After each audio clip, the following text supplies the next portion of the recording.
Hello friends, तो आज हम बात करने वाले हैं लाइफ पर्पस के ऊपर और थोड़ी सी मेरी लाइफ के ऊपर भी।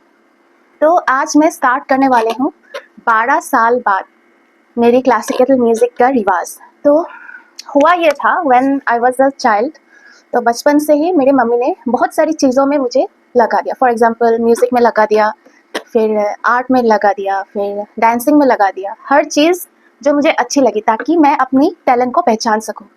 पढ़ाई में तो मैं बचपन से ही तेज़ थी ही, लेकिन मेरे पेरेंट्स चाहते थे कि मैं अपनी क्वालिटी मैं खुद ढूँढूँ। तो उनको पता नहीं था मेरा क्या टैलेंट है या फिर क्या चीज़ में मेरे को इंटरेस्ट है, तो उन्होंने हर चीज़ में मुझे डाल दिया। तो डांस में मेरा उतना इंटरेस्ट है नहीं। हाँ, अभी मैं फ़िटनेस के लिए थोड़ा बहुत करती हूँ, वो बॉडी फिट रखने के लिए, लेकिन उसमें मेरा उतना ख़ास इंटरेस्ट है नहीं। फिर मैं आर्ट किया, आर्ट में मुझे थोड़ा-सा इंटरेस्ट था, मैं उसमें भी थोड़ी अच्छी थी। तो मुझे वो कंसंट्रेशन फोकस वो आर्ट में मुझे बहुत अच्छा लगता था उसमें वो डाल के। तो लेकिन आई वाज मोर गुड। मुझे जब मैंने क्लासिकल म्यूज़िक स्टार्ट किया, मैंने बी म्यूज़िक करना स्टार्ट किया, तो मुझे अपनी जो हैप्पीनेस है बचपन में वो मुझे म्यूज़िक से मिलती थी। और वो चीज़ मुझे तब पता नहीं था, उस चीज़ की कदर नहीं जानती थी, वैल्यू नहीं जानती थी, और ये भी नहीं पता था कि मुझे इस चीज़ से खुशी मिलती है, नहीं पता था। तो मैंने classical music B music complete किया और दो इंस्ट्रूमेंट्स बजाना सीखा, ये हारमोनियम और एक है सितार। वो अभी मेरे पास नहीं है बिकॉज़ 12 साल मैंने उसको यूज़ नहीं किया, इसलिए वो थोड़ी स्ट्रिंग्स ख़राब हो गई है। वो मैंने कल ही दुकान पे दे के रखा है, मुझे 8 दिन बाद वो मिलेगा। और I was very fond of playing the sitar. मैं सिंगिंग में उतनी उस टाइप की एक्सपर्ट जैसे सिंगर्स है अभी, उनके टाइप की वॉइस मेरी उतनी है नहीं, और मैं उतनी एक्सपर्ट भी हूँ नहीं। तो मुझे सितार बजाना बहुत अच्छा लगता था, इट वॉज माई फेवरेट। तो हर टाइम मैं ऐसे बजाती रहती थी। फिर उसके बाद घर वर चेंज करना पड़ा, जगह चेंज करनी पड़ी। फिर मेरे गुरु थे Vasudev sir, his name is Vasudev Das. So sir मुझे मतलब हर रोज़ सिखाने आते थे घर पे, और ही वॉज वेरी फोन कि मुझे उनको मेरा पैशन देख के अच्छा लगता था, specially when I play the musical instruments. फिर जब क्लास 9 पे पहुंच गई, तो पढ़ाई का वो बोझ आ गया, burden with studies and exams and what not. उसके बाद थोड़ा थोड़ा मेरा म्यूज़िक का जो वो चीज़ है वो धीरे धीरे कम होती गई। फिर क्लास 12 तक तो मेरा थोड़ा थोड़ा था, 1-2 दिन मैं प्रैक्टिस करती थी, सितार हो या वोकल्स हो, जो भी हो। उसके बाद जब मैं कॉलेज पे गई आर्किटेक्चर पढ़ने, तो कम्प्लीटली छूट गई है, मतलब मेरे से हो ही नहीं रहा था। और ऊपर से जब मैं कॉलेज पहुंची, उसी टाइम मेरे जो गुरु थे वासुदेव सर, उसी टाइम उनकी डेथ हो गई।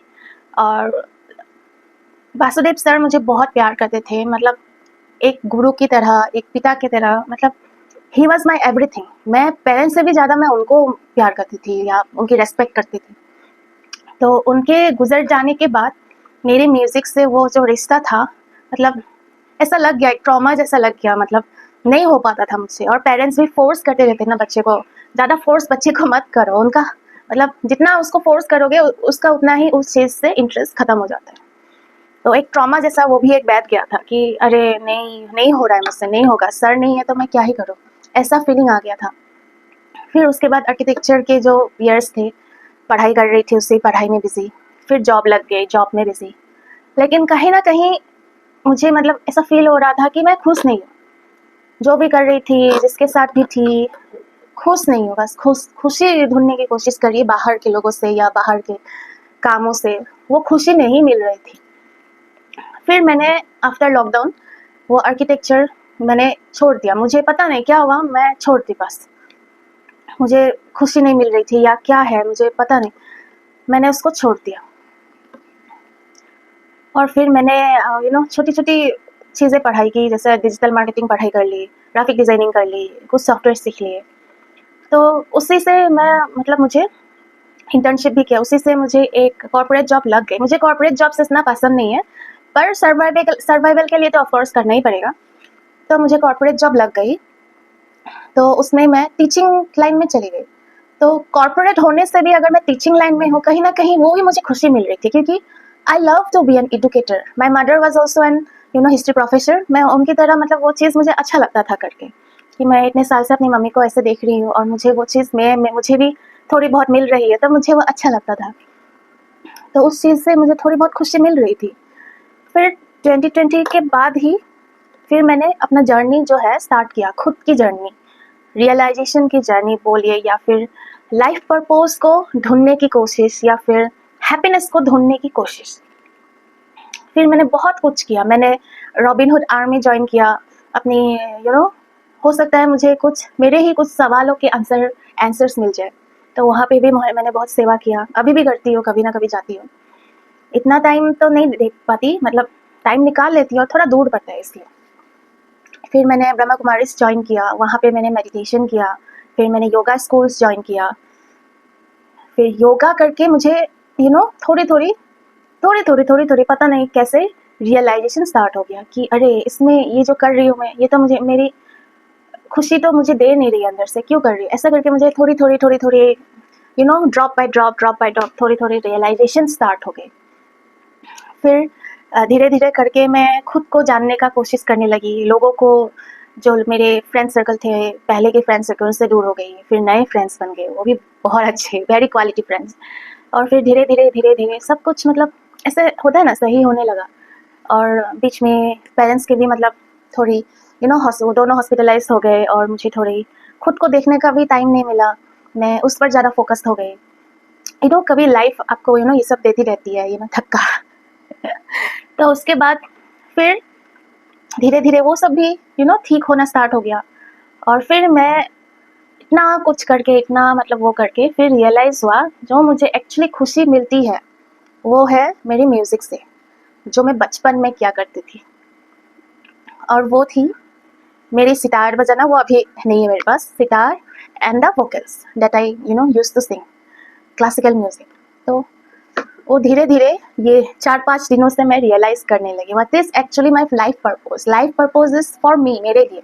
सबकी लाइफ पर्पज जो है वो डिफरेंट है, लेकिन मेरी लाइफ पर्पज जो है वो है, किसी का हो सकता है खुश रहना, किसी का हो सकता है सेवा करना, किसी का हो सकता है अपना टैलेंट को दिखाना, सबका अलग अलग। और मैंने माता आनंदमयी माँ का भी लाइफ पर्पज, उनका भी कोट देखा था। उनका मतलब वो बोलती थी कि life purpose is to overcome the cycle of life and death. और सबकी डिफरेंट होती है। और हम लोग का भगवत गीता का टीचिंग से, कृष्ण के टीचिंग से, जो खुद को रियलाइज करना और ब्राह्मण मतलब उनको, लॉर्ड कृष्ण को रियलाइज करना और ट्रू कॉन्शियसनेस, वही चीज़ हम लोग का लाइफ पर्पज होती है, जो भगवत गीता के लिखा गया है उसके माध्यम से। लेकिन मेरे लिए जो लाइफ पर्पज है वो यही है, मैं खुद को रियलाइज़ करके, जो मेरी खुशी है उसको रियलाइज़ करके और खुश रहना चाहती हूँ। I want to be happy in my self, I want to realise my self. And of course वो तो है ही मेरे साथ, लॉर्ड कृष्णा वासुदेव। तो वो चीज़ मैं 4-5 साल से ढूंढ के अभी 4-5 दिनों से मुझे वो अचानक से रियलाइज हो रही है कि अल्टीमेट गोल क्या है। इतनी छोटी सी तो जिंदगी है। Ultimate goal is to be happy and to realise my self and him, lord Krishna. So आज से मैं अपनी जो पुरानी हॉबी थी फिर से स्टार्ट करने जा रही हूँ।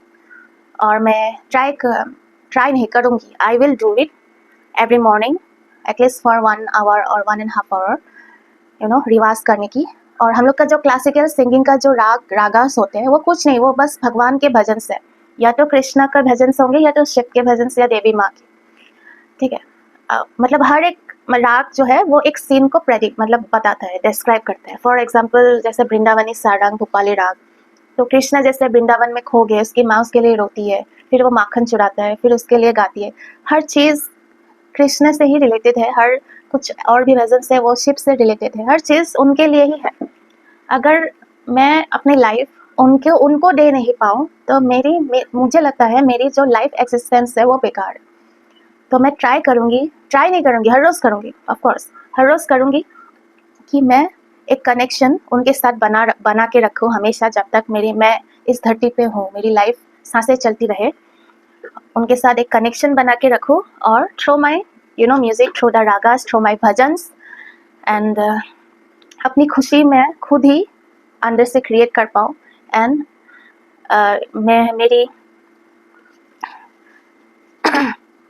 मैं खुद को रियलाइज़ कर पाऊँ और मेरी भक्ति मेरे म्यूज़िक के थ्रू हमेशा उनके लिए बना रहे। और मैं ये सब कर रही हूँ किसी को दिखाने के लिए नहीं, मैं ये कर रही हूँ कि आप लोग भी मेरे वीडियो से अगर थोड़ी बहुत पॉजिटिविटी मिले या मोटिवेट हो सके तो देखिए, वरना it's your choice. And I don't want to compete with anyone. मुझे ना ही कंपटीशन में जाना है, ना ही मुझे परफॉर्म करना है, ना ही मुझे किसी को दिखाना है। मैं ये कर रही हूँ सिर्फ मेरे गुरु वासुदेव सर के लिए और मेरे भगवान वासुदेव कृष्ण के लिए। और जब मेरा सितार आ जाएगा आफ्टर 8 days, मैं सितार भी स्टार्ट कर दूँगी। वो मेरी मेन प्रायोरिटी है। Sitar is my everything to me. और उसी को लेके जब तक मेरी सांसें चलती रहे, उसी को लेके मैं मरूँगी, उसी को लेके मैं ज़िंदा रहूँगी। That is all. Thank you. चलिए हम लोग स्टार्ट करते हैं। और मैं अपनी पुरानी जो मेरी एक्चुअली 2 डिग्री है, एक है आर्किटेक्चर वाली और ये है, और भी कॉपीज़ है अंदर रखी हुई है, bachelor of music in classical. तो मैं आज से स्टार्ट करने वाली हूँ भगवान के भजन से और मेरी मॉम की फेवरेट भूपाली राग से। मैं 12 साल बाद ये स्टार्ट कर रही हूँ, तो इसलिए थोड़ा टाइम लगेगा और मुझे लगता है मैं फिर से अपनी 12 साल की जो मैंने खोया उस चीज़ को मैं वापस से मेकआउट कर लूँगी इन्हीं दिनों में, 15 दिनों में। I will try my best. So thank you. Hariom, Hare Krishna.